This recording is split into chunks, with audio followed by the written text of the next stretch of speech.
Bienvenue à toutes et à tous. Aujourd'hui, on se penche sur un problème médical assez courant qu'on voit souvent aux urgences ou en réa. L'insuffisance rénale aiguë, l'IRA, chez l'adulte. Oui. Pour en parler, on s'appuie sur des extraits d'un texte médical spécialisé. En gros, l'IRA, c'est quand les reins ils s'arrêtent un peu soudainement de faire leur boulot de filtration. C'est ça. Et ça peut arriver dans plein de situations. Une grosse déshydratation, un état de choc, une infection, certains médicaments. Tout à fait. Notre objectif aujourd'hui, essayer de comprendre ce que c'est exactement, comment on la repère, quelles sont les différentes formes et bien sûr, comment on la prend en charge. On va tenter de démêler tout ça. Peut-être qu'on pourrait partir d'un cas concret, non ? Une personne âgée, par exemple, qui arrive aux urgences après une grosse gastro. Ah oui, très bonne idée de partir du concret. Pour structurer un peu, je propose qu'on commence par définir l'IRA, voir comment on pose le diagnostic. D'accord. Ensuite, on identifiera les signaux d'alarme, ce qui est grave tout de suite. Les urgences vitales. Voilà. Puis, on explorera les 3 grandes causes, obstructive, fonctionnelle et parenchymateuse, c'est le nom un peu technique. Ok. Et enfin, on verra les principes généraux de la prise en charge. Et un point super important, ce sera de distinguer l'IRA d'une maladie rénale chronique qui s'aggrave. Parfait. Alors, allons-y. C'est quoi exactement l'IRA ? C'est la définition de base. Fondamentalement, c'est une chute rapide de la capacité des reins à filtrer le sang. On appelle ça le débit de filtration glomérulaire. Et comment on s'en rend compte en pratique ? Le plus souvent, c'est par une augmentation rapide d'un déchet dans le sang, la créatinine.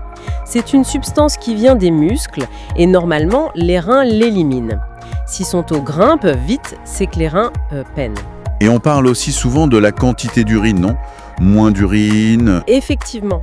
Parfois, cette hausse de créatinine s'accompagne d'une baisse importante du volume des urines, l'oligurie, ou même d'un arrêt quasi total, l'anurie. Ah oui. Il y a même des critères assez précis basés sur la vitesse d'augmentation de la créatinine ou la baisse du débit urinaire. Par exemple, si la créatinine augmente de plus de 26 micromoles par litre en 48 heures ou de plus de 50% par rapport à une valeur qu'on connaissait avant, ça signe déjà une IRA. D'où l'intérêt d'avoir une ancienne mesure de créatinine pour comparer si possible.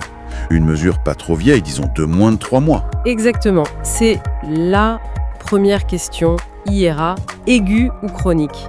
Sans cette référence, alors là, le contexte clinique devient absolument clé.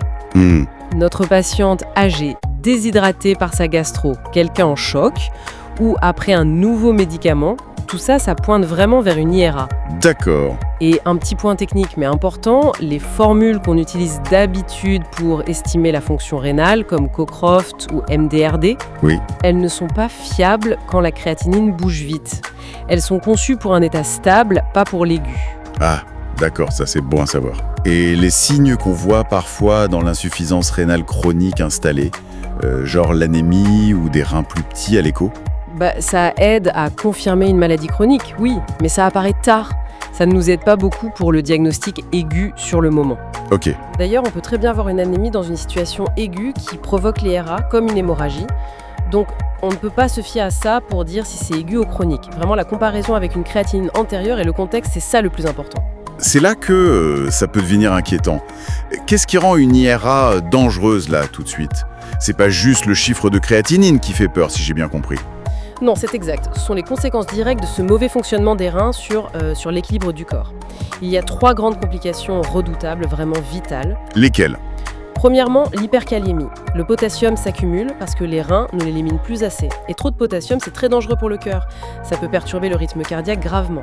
Ok, danger numéro 1, le potassium pour le cœur. Et les autres ? Deuxièmement, l'acidose métabolique. Le corps produit des acides. Les reins doivent les éliminer. S'il n'y arrive plus, le sang devient trop acide. Et ça perturbe tout le fonctionnement cellulaire. D'accord. Et troisièmement, la surcharge en eau et en sel. Si les reins n'éliminent plus le surplus de liquide, ils s'accumulent, surtout dans les poumons. Ça peut donner un œdème aigu du poumon, l'OAP. La personne a du mal à respirer, comme si elle se noyait. Et cette OAP, parfois, il ne répond même pas aux diurétiques. Et j'imagine que si la personne n'urine plus du tout ou très peu, ces risques sont encore plus élevés. C'est pour ça qu'on surveille la diurèse, la quantité d'urine de si près. Absolument. L'anurie, c'est moins de 100 ml par jour, ou une oligurie sévère, c'est moins de 0,5 ml par kilo par heure. Ce sont des signaux d'alerte majeurs. C'est pourquoi on mesure souvent le débit urinaire heure par heure, parfois avec une sonde urinaire dans les cas sérieux. D'accord.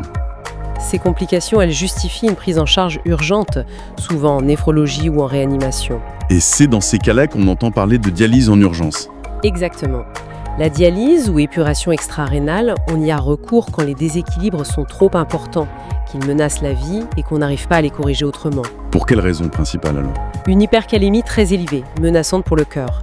Une acidose trop sévère, ou cet œdème pulmonaire de surcharge qui résiste aux diurétiques. Ok. Et il y a aussi une autre urgence. Certaines causes d'IRA peuvent détruire le rein très vite si on ne les traite pas spécifiquement et rapidement. Compris. Donc l'urgence est gérée. Maintenant, comment les médecins font pour trouver la cause? C'est un peu une enquête, j'imagine. C'est une très bonne image, oui. Et comme dans toute enquête, les premiers indices sont fondamentaux. L'histoire du patient, ses antécédents, ses médicaments et l'examen clinique. On estime que ça oriente le diagnostic dans 80% des cas. Ah oui, quand même. La démarche est très systématique. La toute première chose à faire, toujours, c'est de vérifier s'il n'y a pas un obstacle sur les voies urinaires. C'est l'IRA obstructive. Même si c'est pas la plus fréquente, autour de 5-10% des cas, c'est ça? On la cherche en premier parce que si on trouve un blocage, on peut souvent le régler et hop, le rein repart. De l'urètre ou plus haut dans les urétères. Et quels sont les indices qui font penser à ça? Des antécédents de cancer dans le petit bassin, des difficultés à uriner, un arrêt brutal des urines, des douleurs lombaires ou sous le nombril, du sang dans les urines. L'examen clé, qu'on fait quasiment toujours, c'est une échographie des reins et de la vessie. Ça permet de voir si les cavités des reins sont dilatées, ce qui signe un obstacle en dessous. Et attention, piège classique, c'est pas parce que quelqu'un urine encore un peu qu'il n'y a pas d'obstacle, hein. Un blocage peut être partiel. Exactement, très juste. Si l'écho confirme l'obstacle, il faut agir vite pour le lever. Selon où ça bloque, ça peut être une sonde dans la vessie, une sonde spéciale double J dans l'urétère, ou parfois un drain direct dans le rein, une néphrostomie. Et les causes, c'est souvent quoi? Des calculs? Calcul, oui, problème de prostate chez l'homme, des tumeurs aussi. Et attention, après avoir levé l'obstacle, il peut y avoir deux petits soucis. Parfois, les reins se mettent à uriner énormément, c'est le syndrome de levée d'obstacle. Il faut faire gaffe à la déshydratation. Ah oui. Et si on vide trop vite une vessie qui était très pleine, ça peut saigner. Donc on vide doucement, par palier. Et surtout, la grande hantise avec un obstacle, c'est l'infection au-dessus, la pyélonéphrite obstructive. Ça, c'est une urgence absolue. D'accord, donc étape 1, chercher le bouchon. S'il n'y a pas de bouchon, on pense à quoi ensuite? On pense alors à l'IRA fonctionnel. Ça, c'est très fréquent, plus de 40% des cas. Surtout à l'hôpital. Là, le rein lui-même, sa structure n'est pas encore abîmée. Mais il souffre parce qu'il ne reçoit pas assez de sang ou pas avec assez de pression. Sa perfusion est diminuée. Et ça, c'est souvent lié à un manque de volume, une hypovolémie, comme notre patiente avec sa gastro. Tout à fait. Soit c'est une hypovolémie vraie, la personne a perdu trop de liquide, diarrhée, vomissement, canicule, pas bu assez, trop de diurétique. Ok. Soit c'est une hypovolémie efficace, le volume total est peut-être normal, voire augmenté, mais il n'arrive pas bien au rein. Par exemple, si le cœur pompe mal en insuffisance cardiaque ou si les vaisseaux sont trop dilatés comme dans un choc septique. Et évaluer l'hydratation juste en examinant, c'est étonnamment difficile, d'où l'importance de reconstituer l'histoire. Est-ce qu'il y a eu des pertes, moins bu, des signes cardiaques ? Et certains médicaments très courants, ils peuvent jouer un mauvais tour ici. Ah oui, absolument, les anti-inflammatoires non stéroïdiens, les AINS comme l'ibuprofène, Oui. et surtout certains médicaments pour la tension, les IEC et les ARAI, ils perturbent les mécanismes d'adaptation du rein. Pour faire simple, les AIN peuvent réduire l'arrivée de sang au filtre et les IEC-ARAI ouvrent trop la sortie du filtre, si en plus le patient est un peu déshydraté. Et la pression chute dans le filtre. Exactement, et la filtration s'effondre. C'est un peu comme essayer de faire du café avec pas assez d'eau qui arrive et le filtre grand ouvert, ça coule plus ou ça coule mal. Est-ce qu'il y a des indices dans les urines qui aident à confirmer cette piste fonctionnelle? Parfois oui. Classiquement, le rein essaye de retenir le sel et l'eau, donc on peut trouver très peu de sodium urinaire. Mais attention, c'est pas toujours fiable, surtout si le patient prend des diurétiques. Encore une fois, c'est le tableau global et l'histoire qui comptent le plus. Et le traitement? Il est logique alors? Oui, si déshydratation, on redonne du volume, souvent du sérum salé en perfusion. On arrête les médicaments potentiellement en cause, AINS, IEC, ARAI. Et bien sûr, on traite la cause de fond, l'infection, l'insuffisance cardiaque, etc. Un cas typique, c'est le syndrome cardio-rénal. Le cœur fatigue et ça entraîne une IRA fonctionnelle. Là, on optimise le traitement du cœur et on ajuste finement les diurétiques. Ok. Donc on a vérifié l'obstacle, on a regardé si c'était fonctionnel, un problème de perfusion. Si c'est ni l'un ni l'autre, là on se dit que le rein lui-même est touché. C'est ça. On arrive à la troisième grande catégorie, l'IRA parenchymateuse ou organique. Là, le tissu du rein est directement lésé. Et la forme la plus courante, c'est quoi? La plus fréquente, surtout chez les patients hospitalisés, c'est la nécrose tubulaire aiguë, la NTA. Les tubules, c'est une partie clé du rein. Ils peuvent être endommagés après une grosse agression, un choc prolongé, un sepsis sévère, des produits toxiques pour le rein. Comme certains médicaments ou les produits de contraste. Exactement. Certains antibiotiques, comme les aminosides, les produits de contraste iodés des scanners, mais aussi une destruction massive de muscles, rhabdomyolyse, ou une pancréatite grave peuvent causer une NTA. Et comment on sait que c'est ça, une NTA? Le diagnostic repose presque toujours sur le contexte. On fait très rarement de biopsie rénale pour ça. Le traitement, c'est de corriger l'agression si possible, maintenir une bonne circulation et attendre que les tubules se réparent. Ça peut prendre du temps, parfois des semaines. D'accord. Et point important, même si la fonction rénale s'améliore, ces patients ont un risque plus élevé de développer une maladie rénale chronique plus tard. L'agression laisse des traces. Mais parfois, l'IRA, c'est ni un obstacle, ni fonctionnel, ni une NTA évidente liée à un choc ou un toxique. Qu'est-ce qu'on cherche alors? C'est là qu'il faut penser à une maladie plus spécifique du rein lui-même, qui touche ses différentes parties, les filtres, glomérules, les tubules, le tissu autour, interstitium, ou les vaisseaux du rein.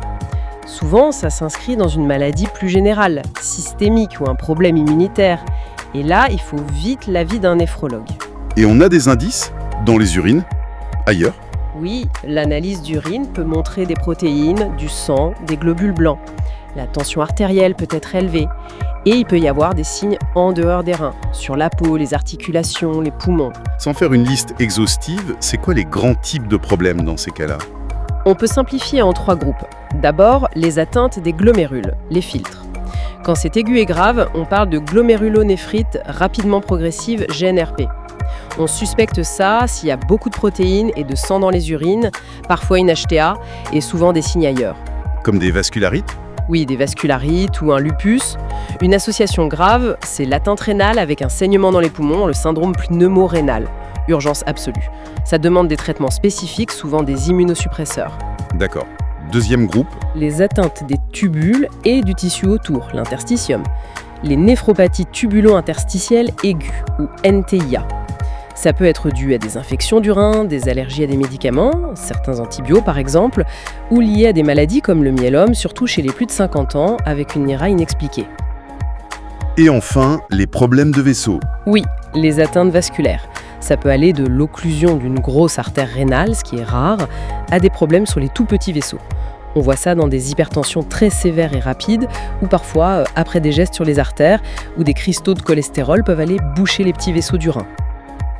Bon, c'est un tableau assez varié quand même.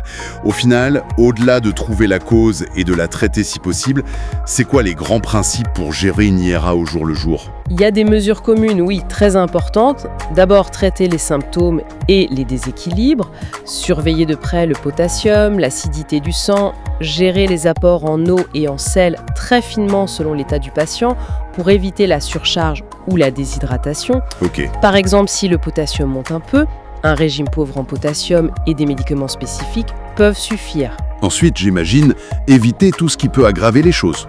Fondamental. Corriger toute déshydratation, arrêter tous les médicaments potentiellement toxiques pour le rein, ANS, certains antibiotiques, produits de contraste si on peut s'en passer, lever tout obstacle, c'est vraiment la base. Et les autres médicaments que la personne prend d'habitude, il faut y faire attention. Ah oui, point crucial. Double vigilance. D'une part, identifier et stopper ceux qui sont toxiques pour le rein. D'autre part, ajuster la dose de ceux qui sont éliminés par le rein. Si le rein marche moins bien, il risque de s'accumuler et d'être toxique. Donc il faut vérifier systématiquement pour chaque médicament s'il faut baisser la dose ou l'arrêter. La metformine pour le diabète, c'est l'exemple type à arrêter. D'accord. Petite nuance, pour une infection grave, la première dose d'antibio, on la donne souvent normalement pour être efficace tout de suite, quitte à ajuster après. Pareil, un scanner avec iode, si c'est vital, on peut le faire, mais avec un max de précaution, surtout bien hydraté. Et si malgré tout ça, les problèmes persistent, le potassium reste trop haut, la surcharge d'eau, C'est là qu'intervient l'épuration extra-rénale, la dialyse. Son but, remplacer le rein défaillant, nettoyer le sang des déchets, du potassium en trop, enlever l'excès de sel, corriger l'acidité. En aigu, c'est surtout l'hémodialyse ou l'hémofiltration, avec un cathéter spécial et une machine. Un dernier mot sur les diurétiques, les médicaments qui font faire pipi. Est-ce qu'ils aident à traiter l'IRA elle-même? Question importante. Et la réponse est non. Les diurétiques ne réparent pas le rein, ils n'améliorent pas son avenir. Leur seule utilité dans l'IRA, c'est s'il y a une surcharge en eau et sel évidente pour aider à l'éliminer et soulager le patient, par exemple en cas d'œdème pulmonaire. On utilise alors des diurétiques puissants comme le furosémide, souvent à forte dose si le rein fonctionne très mal, et en faisant attention à l'audition car ils peuvent être toxiques pour l'oreille. Bon, si on devait retenir les messages clés de tout ça. Alors, d'abord, une fonction rénale qui baisse, toujours penser aigu. Ensuite, traquer et traiter les urgences, potassium, acidose, OAP. L'histoire du patient, le contexte, c'est primordial pour la cause. Systématiquement, éliminer un obstacle. Évaluer l'hydratation, même si c'est pas simple. Ne pas hésiter à appeler un spécialiste. Et enfin, attention aux médicaments, ceux qui causent et ceux qu'il faut adapter. Et ne jamais banaliser la situation, même si ça a l'air léger au début. Tout à fait.